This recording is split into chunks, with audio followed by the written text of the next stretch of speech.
Olá, estamos mais uma vez aqui em nosso canal para realizarmos mais algumas reflexões pertinentes em torno do autoconhecimento e da busca da verdade.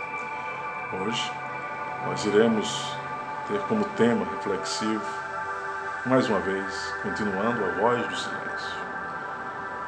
Aurida das Instâncias de Xian e do livro Os Preceitos de Ouro ou o livro de Kyute, trazida para o Ocidente por Helena Petrovna Blavatsky, fundadora da Sociedade Teosófica, mas acima de tudo buscadora espiritual.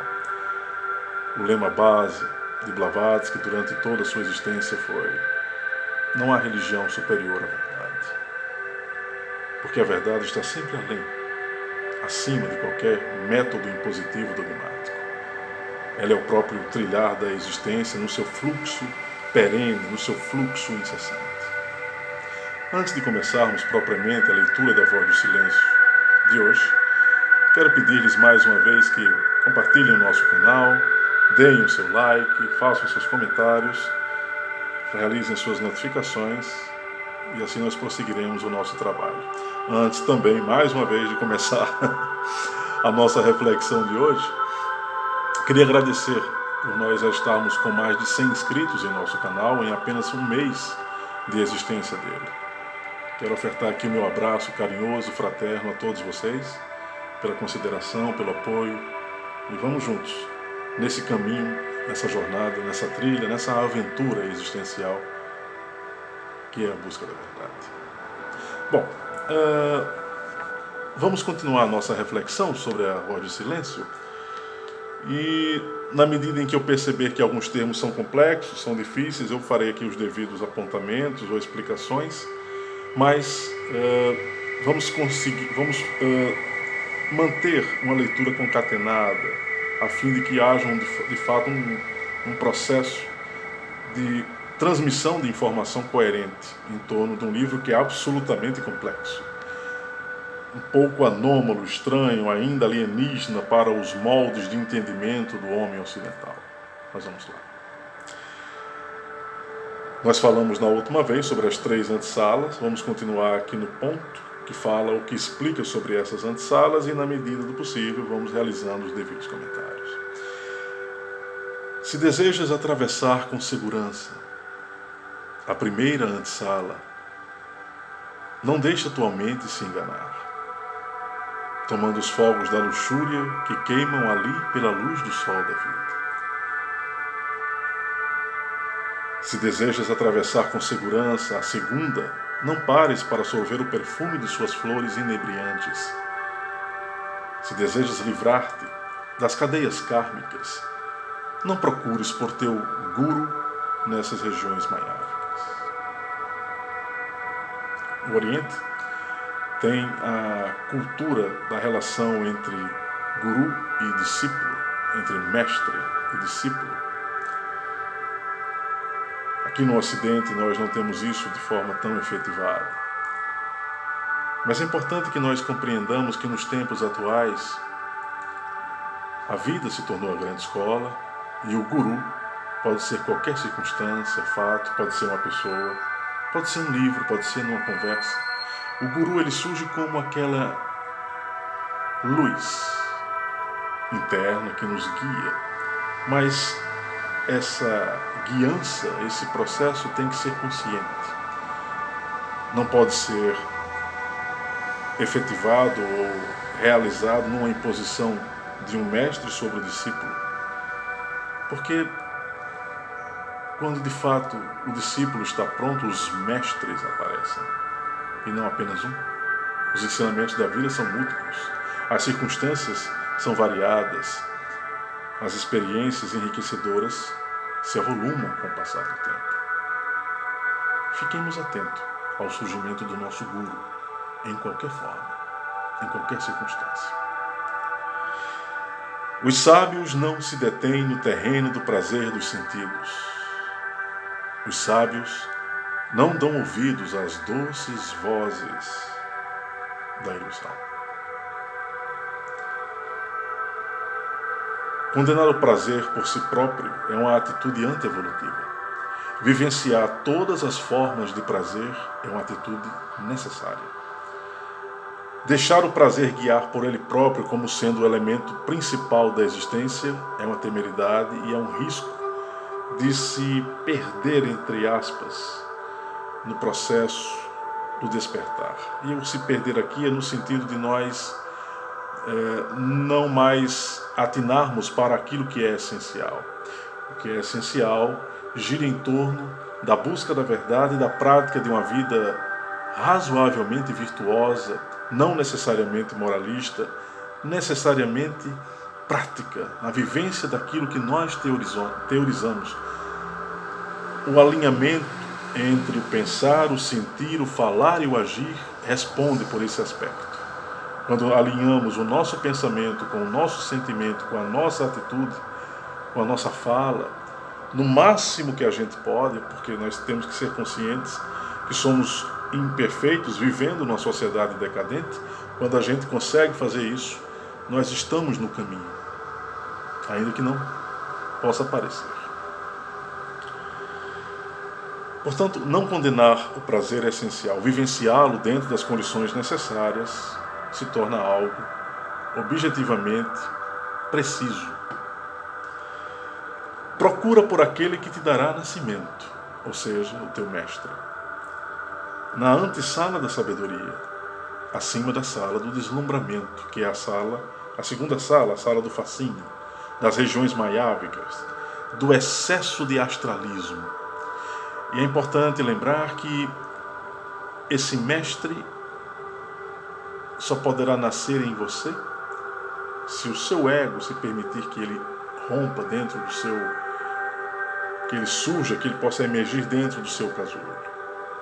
Quando a agressividade, a intolerância e o ódio começam a se diluir no psiquismo nosso, o mestre começa a nascer. Quando o amor faz os seus bailes dentro da nossa consciência, quando ele dá os seus passos de dança conosco, é porque nós já estamos dando nascimento a esse eu maior. Não necessariamente ao nosso Deus, no sentido mais profundo, mas no sentido da nossa própria realização espiritual. A divindade reside em cada um de nós, mas é preciso que despertemos as faculdades inerentes para que essa divindade se expresse na forma de amor e de liberdade, fundamentalmente. E aqui ele vai começar, a voz do silêncio, a falar daquilo que é incriado, quando diz: aquilo que é incriado reside em ti, ó Lanu, ou seja, ó discípulo, ó Shela, outro termo para discípulo, como também reside naquela antessala. Se queres alcançá-lo e fundir os dois, tens de despir tua negra vestimenta de ilusão. O ego precisa ser despido, no seu sentido de imposição, de satisfação, centrada na própria egoidade, desculpem o pleonasmo. Quando atitudes altruístas elas nos chamam à existência, esse ego começa a estranhar, mas ele começa a perceber que não há caminho mais de retorno. Esse ego, portanto, se pacifica. Acautela-te, Lanu, para que, ofuscada pelo resplendor ilusório, tua alma não se detenha ali, por muito tempo enredando-se em sua luz enganosa. Na região maiávica, na segunda antessala, coloca o foco da atenção no teu mental superior, ou seja, no estudo elevado das coisas da mente e na prática da compaixão e do altruísmo. Assim, o mestre te dará nascimento, ele surgirá.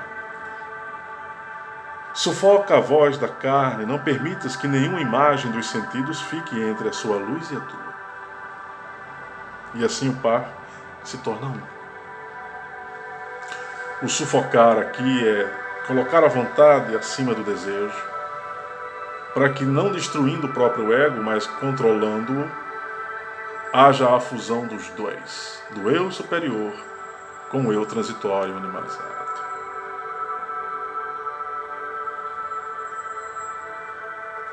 Essa luz que brilha vem da joia do grande enganador Mara. Ela enfeitiça os sentidos, cega a mente e deixa o imprudente arruinado e abandonado.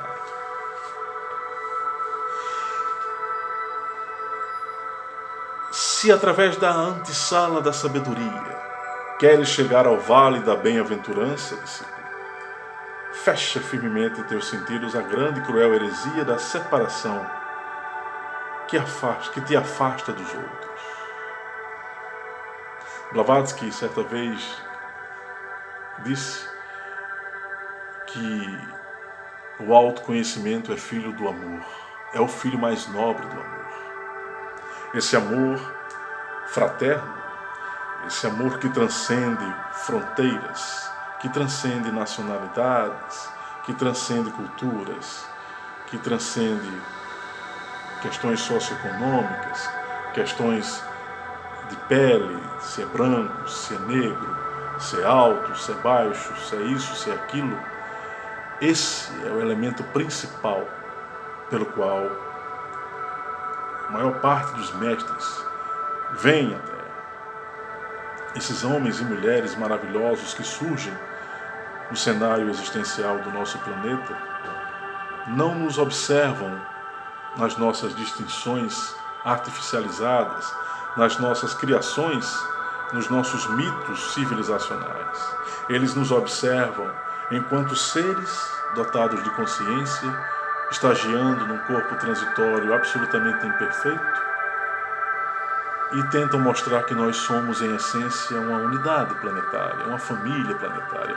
É esse o ponto nevrálgico. É esse o ponto que precisa ser sempre lembrado.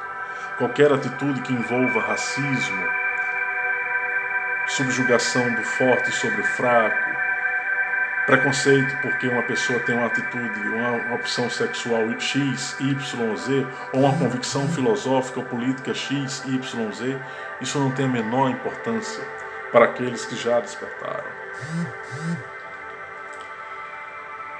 Não permitas que tua origem divina mergulhe no mar de Maya, ilusão, separando-se do Pai, da alma, mas sim que o poder ígneo se retire para a câmara interior, a câmara do coração e a morada da Mãe do Mundo.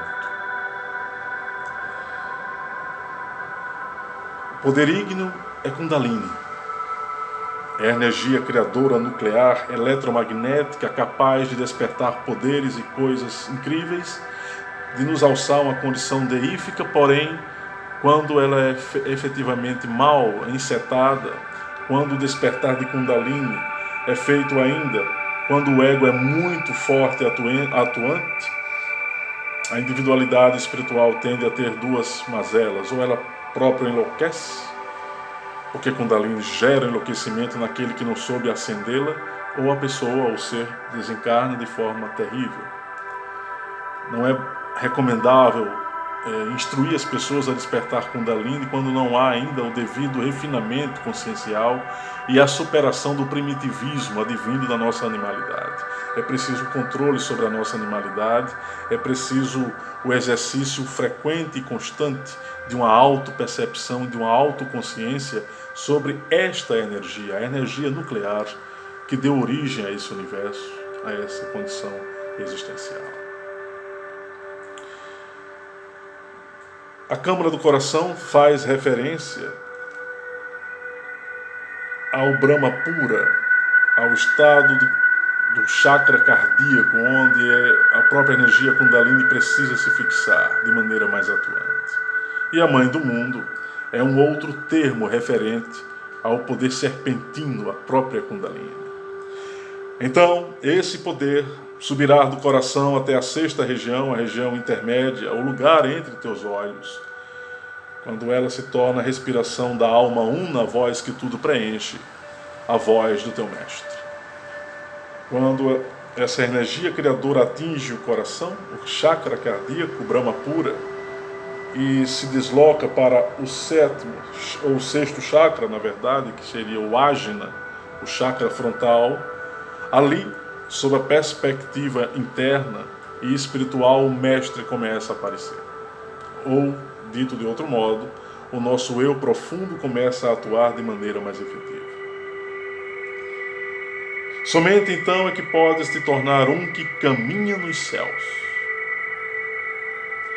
que pisa os ventos sobre as ondas, cujo andar não toca a água. A voz do silêncio é profundamente poético, mas profundamente eivado de uma significação dúbia, propositadamente assim, com o objetivo apenas de efetivar aqueles que podem entender determinados temas. Aqueles que não conseguem, somente com o tempo vão entendendo. Aquele que caminha nos céus faz referência aos iniciados, aos que já despertaram. Se nós quisermos fazer uma relação com o Star Wars, com Anakin Skywalker, a família Skywalker, ou seja, os andarilhos celestes, aqui se faz também referência a esses seres espirituais que já ultrapassaram a condição egóica, a condição mundana, excessivamente mundana. E por mundanismo aqui também não quero condenar, porque a mundanidade faz parte da nossa natureza. A existência no mundo é necessária. Sem o mundo nós não poderíamos evoluir.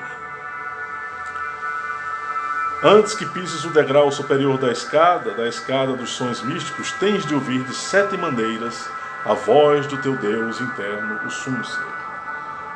Aqui nós vamos fazer uma pequena reflexão e deixarmos esse aspecto dessa escada e dessas 7 maneiras que a voz do silêncio faz referência para um outro áudio. Apenas deixando claro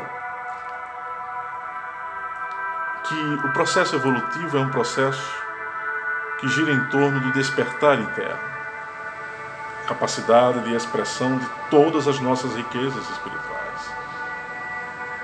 Não é dogmática, não precisa de um livro sagrado, nem a própria voz do silêncio é um livro sagrado. É um livro de instrução espiritual, somente. Dogmatizar livros como a voz do silêncio, Bhagavad Gita, é distorcer os ensinamentos desses livros que, com o tempo, precisam ser reatualizados. O processo evolutivo se faz progressivamente, desculpem a forma de empregar assim, mas o que eu desejo dizer é que só pode haver processo efetivamente espiritual quando a vontade em nós desperta e quando o amor aflora. Amor no sentido maduro, amor efetivo. Amor pode ser traduzido por liberdade, por compreensão, por observação, por autoconsciência. Quando eu me torno consciente de minhas próprias condições, sem julgamentos excessivos em mim mesmo, eu estou me candidatando a me tornar um exemplo para os demais. Mas eu me torno exemplo para os demais quando eu também não desejo reconhecimento, nem aplauso, quando eu não me submeto nem a aplauso, nem a vaias, mas quando eu me deixo ser aquilo que eu estou querendo ser, quando eu desejo expressar todas as minhas riquezas, repito, espirituais. Portanto, a voz do silêncio, meus caros amigos do nosso canal do YouTube, é um livro para ser sorvido homeopaticamente, compreendido vagarosamente, sem pressa, sem romantismos excessivos, sem a necessidade de uma auréola que nos afaste da realidade ou que nos coloque numa condição muito etérea, muito rarefeita. Não, o processo todo gira em torno do homem na Terra, partindo da sua primeira antessala da ignorância, ele evolui mais um pouco e percebe o mundo do fascínio, das condições psíquicas astrais, aí ele compreende que ali não se pode fixar, ele tem que evoluir mais um pouco, dar mais um passo, e aí ele observa a antessala da sabedoria, ou seja, a sala do discernimento, a sala da compreensão, da análise racional genuína, salutar, de uma razão filosófica efetiva, de um discernimento, de um senso crítico prudente. Eis a antessala da sabedoria. Mas quero agradecer mais uma vez pela atenção e mais uma vez agradecer nós já estarmos com mais de 100 inscritos em nosso canal, dando mais uma vez um abraço a cada um de vocês e em um outro momento continuaremos a refletir sobre a voz do silêncio e sobre um outro tema pertinente que envolva a busca da verdade. Um abraço a todos.